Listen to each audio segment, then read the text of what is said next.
Hello बच्चों, let's read the question. The question says that a mixture of CuSO4.5H2O and MgSO4.7H2O was heated until all the water was driven off. If 5 gram of a mixture gave 3 gram of anhydrous salt, what was the percentage by mass of CuSO4.5H2O in the original mixture? तो यहाँ पर की concept क्या हो जाएगा? यहाँ पर की कॉन्सेप्ट जो है वो हो जाएगा, की कॉन्सेप्ट हो जाएगा dehydration of salt, dehydration of salts, of salts. देखो हम लोगों के पास यहाँ पे दो सॉल्ट है, एक है CuSO4.5H2O, CuSO4.5H2O वो जब डिसोसिएट करेगा तो CuSO4 plus 5 molecules of H2O produce होगा, और दूसरा वाला क्या है MgSO4.7H2O. MgSO4.7H2O ये जब डिसोसिएट करेगा तो हम लोगों को क्या मिलेगा, MgSO4 प्लस 7H2O. हम लोग मान लेते हैं कि mixture has x gram of CuSO4.5H2O. Total mixture कितना था, 5 ग्राम था, तो 5 minus x gram of MgSO4.7H2O. अब CuSO4.5H2O का मोलर मास कितना होगा? मोलर मास ऑफ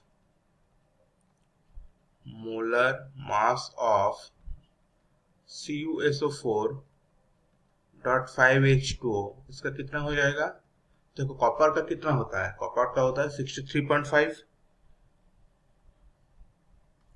सल्फर का होता है 32, 4 ऑक्सीजन है तो 4 16 64, प्लस यहाँ पर कितना है 5 मॉलिक्यूल्स ऑफ H2O है, तो H2O का मोलर मास कितना होता है 18, तो 5 मॉलिक्यूल्स है तो 5 इंटू 18, तो कितना हो गया, ये हो गया. अब इसको ऐड करके देख लो, इसका वैल्यू आ जाएगा 249.5 ग्राम पर मोल. अब एनहाइड्रस CuSO4 का मोलर मास कितना होगा? एनहाइड्रस CuSO4 का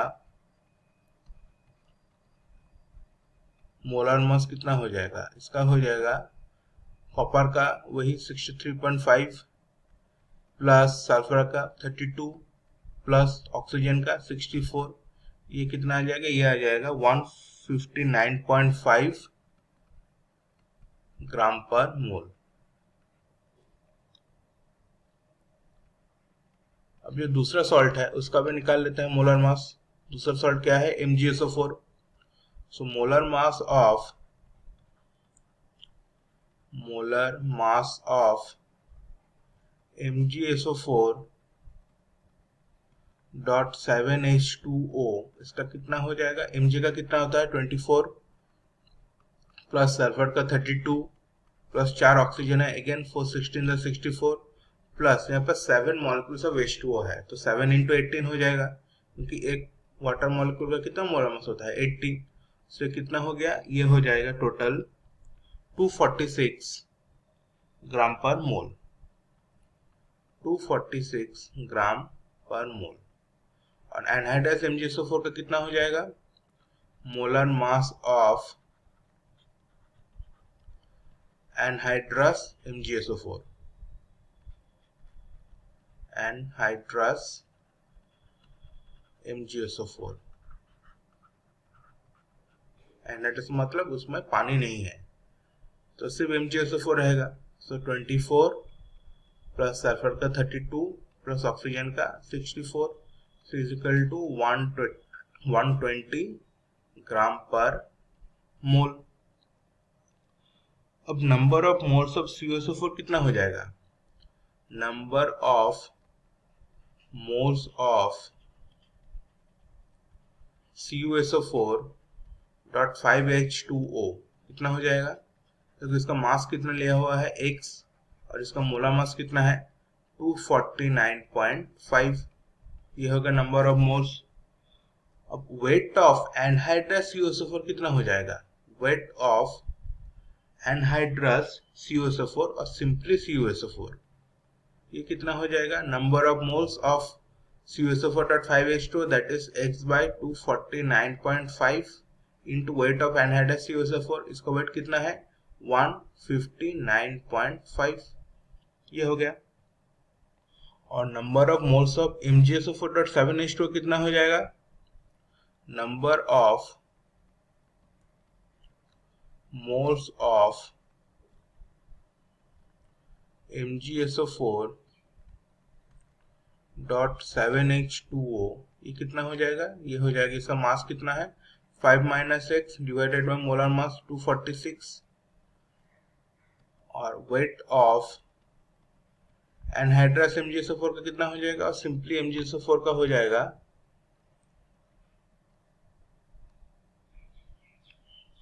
MgSO4 is equal to 5 - x by 246 into 120। अब देखो according to the question weight of CuSO4 plus MgSO4 कितना दिया हुआ है, इसका वैल्यू दिया हुआ है 3। सो हम लोग लिख सकते हैं according to question x by 249.5 into 159.5 plus 5 minus x by 246 into 120 is equal to 3। अब इसको हम लोगों को सॉल्व करना पड़ेगा। अब इसको सॉल्व करते हैं। देखो तो हम लोग क्या लिखेंगे यहाँ पर, implies that x into 159.5 into 246 plus 5 minus x into 120 into 249.5 is equal to 3 into 249.5 into 246। अब दूसरे स्टेप में क्या हो जाएगा, is equal to, let me change the pen colour, yes, सब कितना हो जाएगा, इसको मल्टीप्लाई करके देख लो, इसका जो वैल्यू है वो आ जाएगा 39237x minus 29940x is equal to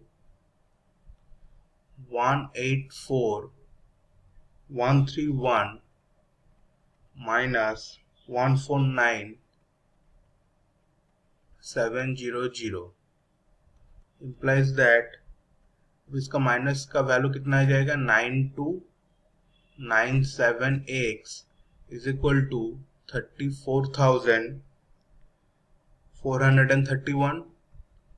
so therefore x का वैल्यू कितना आएगा, x is equal to 3.70। so therefore mass of CuSO4.5H2O in the mixture कितना हो जाएगा, in the mixture is equal to 3.70 gram. so therefore mass percentage कितना होगा, mass percentage हो जाएगा